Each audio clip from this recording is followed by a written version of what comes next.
सीताराम सीताराम।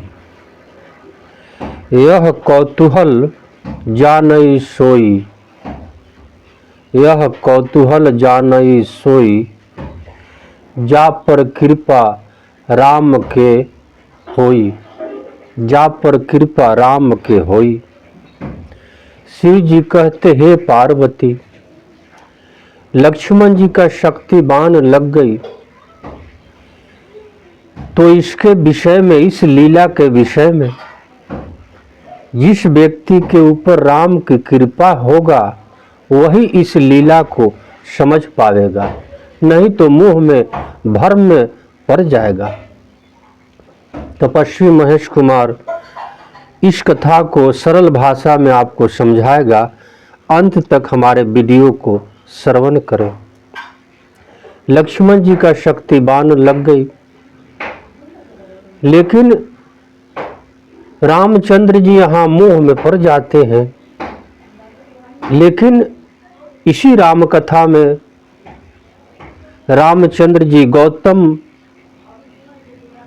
पत्नी अहिल्या को अपने चरणों से स्पर्श करते हैं तो मृत प्राणी जीवित हो जाती है। क्या रामचंद्र जी लक्ष्मण जी को जीवित नहीं कर सकते थे? लेकिन यहाँ एक लीला है, इस भाव को ध्यान से सुने। इस कथा को मैं थोड़ा सा आगे लेकर चलता हूँ। 5 वर्ष के उम्र में राम, भरत, लक्ष्मण और शत्रुघ्न जी का आयु था। उस समय तीनों माता कौशल्या, कैकेयी, सुमित्रा अपने पुत्र को भाग की रेखा दिखवाने के लिए एक महात्मा को बुलाए। महात्मा को बुलाए और अपने पुत्रों को भाग की रेखा दिखलवाती हैं। उस महात्मा ने चारों पुत्र की महिमा बताई, लेकिन उसमें सबसे कठिन विचार रख दिया कि लक्ष्मण जी का किसी समय शक्तिबान लग जाएगा। जैसे ही महात्मा ने शक्तिबान लग जाएगा कहा, तो कौशल्या, कैकेयी, सुमित्रा दुखी हो गई और सुमित्रा जी कहने लगी कि हे महात्मा जी, इसका कोई उपाय बताएं, इसका कोई समाधान बताएं। तो उस महात्मा कहता कि हे महारानी, लक्ष्मण का प्राण बचाने का एक ही रास्ता है। जिस समय लक्ष्मण की शक्तिबान लगेगी, अगर उस समय वहां पे राम जी उपस्थित रहेंगे तो आपका पुत्र का प्राण बच जाएगा। सुमित्रा जी मन में विचार करने लगी कि राम रहेंगे तो लक्ष्मण को प्राण बच जाएगा। इसी कारण से सुमित्रा जी अपने पुत्र लक्ष्मण को हर समय राम के पास रहने की आज्ञा दिया करती थी। और उसी कारण से राम जी का जब वनवास हुआ तो लक्ष्मण जी को स्वयं सुमित्रा जी भेज दिया। ये कथा मैंने आपको बाहर से लेकर बताई। अब इस कथा को ध्यान से सुने। आज वही शक्तिमान लक्ष्मण जी को लग गई तो रामचंद्र जी मन में विचार करते कि समाज के हित के लिए, गुरु के हित के लिए, वैद्य के हित के लिए यह लीला करना चाहिए। और रामचंद्र जी दुखी अवस्था में होकर अपने भाई लक्ष्मण को गोद में सुलाकर कहने लगे कि हे विभीषण जी, हे विभीषण महाराज, कोई वैद्य को बुलाइए। रामचंद्र जी दुखी अवस्था में कहते कि हे विभीषण जी, कोई वैद्य को बुलाइए, लक्ष्मण का उपचार कराइए। विभीषण जी कहते कि हे राम जी, लंका में सुषेण नामक वैद्य रहते हैं। वे संपूर्ण औषधि के ज्ञाता हैं, लेकिन उन्हें लाना बहुत कठिन होगा, क्योंकि सुषेण वैद्य लंका के ही वैद्य हैं। वह रावण की आज्ञा के बिना किसी का उपचार नहीं करते। विभीषण जी कहते कि सुषेण वैद्य रावण की छत्र छाया में रावण की सेना द्वारा सुरक्षित एकांत स्थान में रखा जाता है। सुषेण वैद्य से किसी कोई मिलना चाहे वो मिल नहीं पाता है। वह रावण के आदेशानुसार रावण की सेना के छत्र छाया में रहता है सुषेण वैद्य। विभीषण जी कहते कि हे राम जी, सुषेण वैद्य को यहाँ लाना बहुत कठिन है। लेकिन उसी समय हनुमान जी कहते कि हे राम जी, अगर आपकी आज्ञा हो तो मैं लंका जाऊं। हनुमान जी कहते कि हे स्वामी, अगर आप आज्ञा दे तो मैं अभी इसी वक्त तीनों लोक को भ्रमण करके तुरंत चला आऊं। हनुमान जी के कहते कि हे प्रभु, अगर आप आज्ञा मुझे दे तो यह लंका की सुषेण वैद्य क्या, मैं तीनों लोक को उठाकर अभी आपको चरणों में रख दूंगा।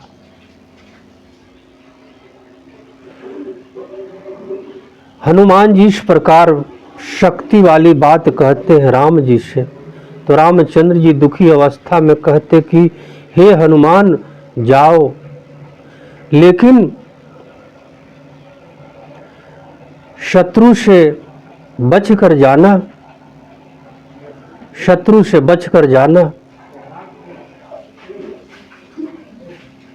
रामचंद्र जी कहते कि लक्ष्मण के जो अवस्थाएं हैं इस पर नजर रखो और शत्रु से बचकर लंका में जाओ। जैसे ही रामचंद्र जी आज्ञा देते हैं हनुमान जी को, उसी समय हनुमान जी जय श्री राम के ध्वनि करते हैं और आकाश मार्ग में लंका के सुषेण वैद्य के लाने के लिए चल देते हैं। हनुमान जी लंका में सुषेण वैद्य विभीषण जी की आज्ञा अनुसार कहाँ रहते हैं वहां पे पहुंचते हैं, लेकिन देखते हैं कि सुषेण वैद्य के रक्षा के लिए चारों तरफ सेना लगाई गई है। हनुमान जी मन में विचार करते कि यह समय युद्ध की नहीं, यह समय युद्ध का नहीं है। मन में विचार करके हनुमान जी सूक्ष्म रूप धारण, छोटा रूप धारण करते हैं और रावण की सेना से बचते हुए, रावण की सेना से बचते हुए हनुमान जी सुषेण वैद्य के पास जाते हैं और सुषेण वैद्य को पहले प्रणाम करते हैं और हनुमान जी कहते हैं कि हे वैद्य जी चलिए। लेकिन सुषेण वैद्य पूछते हैं कि कहाँ, तो हनुमान जी मन में विचार करते कि तर्क करने की समय नहीं है, अभी तर्क करने की समय नहीं है, संपूर्ण बातें बताने की समय नहीं है। और उसी समय हनुमान जी सुषेण वैद्य को महल के समेत उठा लेते हैं और आकाश मार्ग से जहां रामचंद्र जी थे वहीं पे लाते हैं। जैसे ही सुषेण वैद्य रामचंद्र जी को देखते, मूर्छित अवस्था में लक्ष्मण को देखते, विभीषण जी को देखते तो सुसेन वैद्य क्रोध अवस्था में पूछते कि क्या है, मुझे यहां क्यों लाया गया। रामचंद्र जी कहते कि हे वैद्य जी, अब वैद्य गुरु और ईश्वर किसी को पक्षपात नहीं लेते, वह धर्म की स्थापना करते। रामचंद्र जी कहते कि हे वैद्य जी, हमारे भाई लक्ष्मण को शक्तिबान लग गई है, इसे औषधि दे, कोई उपचार दे, उपचार बताएं ताकि हमारे भाई जीवित रहे, जीवित हो जाए, मूर्छा से निकल जाए, बच जाए। इस प्रकार रामचंद्र जी कहते, लेकिन सुसेन वैद्य कहते कि नहीं, मैं लंका के राज दरबार का वैद्य हूं, मैं सिर्फ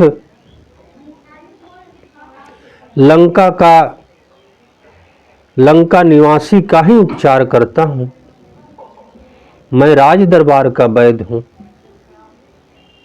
लेकिन उसी समय विभीषण जी कहते कि हे सुसेन महाराज, ईश्वर, गुरु और वैद्य ये किसी का नहीं होता, यह तो धर्म के रक्षा के लिए होता है, अर्थात वैद्य किसी का नहीं होता, वैद्य सिर्फ रोगी के लिए होता है। विभीषण जी कहते कि वैद्य सिर्फ रोगी के लिए होता है, गुरु ज्ञान के लिए होता है, ईश्वर रक्षा के लिए होता है। विभीषण जी कहते कि हे वैद्य महाराज, आप तो ज्ञानवान हैं, इस समय लक्ष्मण जी का जो अवस्था हुई है वह कृपा करे और इन्हें देखे। उसी समय रामचंद्र जी कहते कि हे सुसेन महाराज, मेरा भाई लक्ष्मण आपका शरण में है, चाहे तो आप इसे प्राण दे या आप मृत्युक दे, आपके हाथों में हमारी भाई का जीवन है। थोड़ी इस भाव पर आप ध्यान दें। दवा और दुआ, शास्त्रों में ऐसा वर्णन है कि दवा और दुआ जब दोनों एक साथ होती है ना, तब मनुष्य की कल्याण करती है, रोगी का उपचार करती है। भगवान श्री रामचंद्र जी आज वही कर रहे हैं। स्वयं नारायण खड़े हैं और वैद्य को बुलाते हैं। अगर दोनों में से एक नहीं रहे तो लक्ष्मण जी को प्राण नहीं बचेगी। ठीक उसी प्रकार मैं पूरे समाज से कहना चाहता हूं कि अगर किसी व्यक्ति को रोग हो गया हो, तो कोई कष्ट हो गया हो, तो दवा और दुआ दोनों ले। अगर दोनों में से एक है, एक नहीं है, तो आपकी समस्या की समाधान नहीं होगी। भगवान श्री रामचंद्र जी यही प्रमाण देना चाहते हैं समाज को। जैसे भगवान और भक्त दोनों होना चाहिए। मंदिर में भगवान की मूर्तियां है, भगवान है, लेकिन पुजारी की भी आवश्यकताएं पड़ती है। भगवान सब कुछ रक्षा करते हैं, लेकिन गुरु कथावाचक भगवान की महिमा को गाया करते हैं, जिससे समाज सुनकर ईश्वर से प्रेम करता है। अगर सिर्फ भगवान रहे और गुरु नहीं रहे तो आप समझ नहीं पाएंगे ईश्वर की महिमा के विषय में। आज भगवान श्री रामचंद्र जी यही समाज को प्रमाण देना चाहते हैं कि दवा और दुआ दोनों रहना चाहिए। अगर रामचंद्र जी नहीं रहे तो लक्ष्मण को प्राण नहीं बच सकती, और सुसेन वैद्य नहीं रहे तो लक्ष्मण को प्राण नहीं रह सकती। इसलिए दवा और दुआ दोनों होना चाहिए। तो अगर आप कभी संकट में पड़े तो भगवान के मंदिर जाएं, भगवान से गुहार लगाएं, भगवान को प्रार्थना करें, और साथ साथ वैद्य के पास भी जाएं, डॉक्टर से भी मिले, दोनों एक साथ लेकर चलें तो आपके समस्या का समाधान हो जाएगी।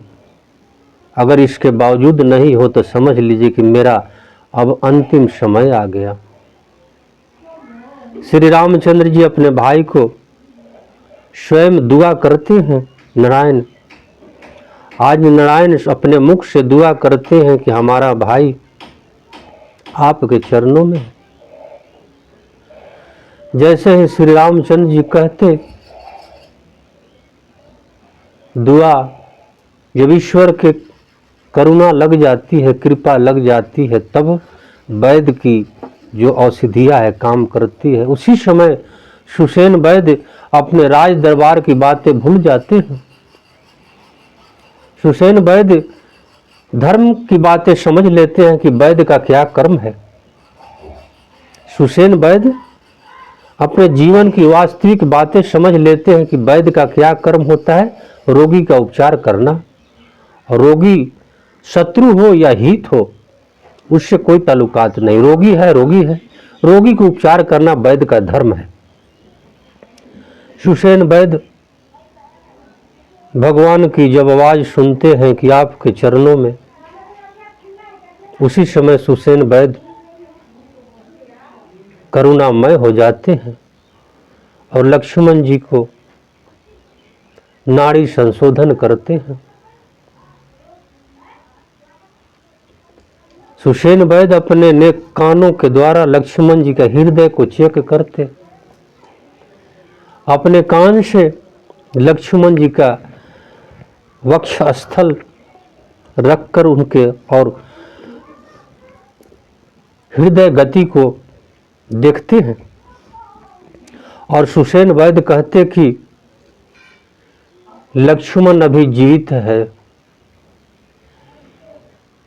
इन्हें अगर संजीवनी बूटी पिला दिया जाए तो इनका प्राण बच सकता है। सुसेन वैद्य कहते कि संजीवनी बूटी अगर इनको पिला दिया जाए 24 घंटा के अंदर में तो इनको प्राण बच सकता है, क्योंकि दवा अगर लेट से दी जाए तो बीमारी बढ़ जाएगी, और बीमारी विशेष रूप से बढ़ जाएगी तो दवा को कंट्रोल करने में मुश्किल हो जाती है। इसलिए भगवान ये संदेश देना चाहते हैं कि समय से उपचार करें।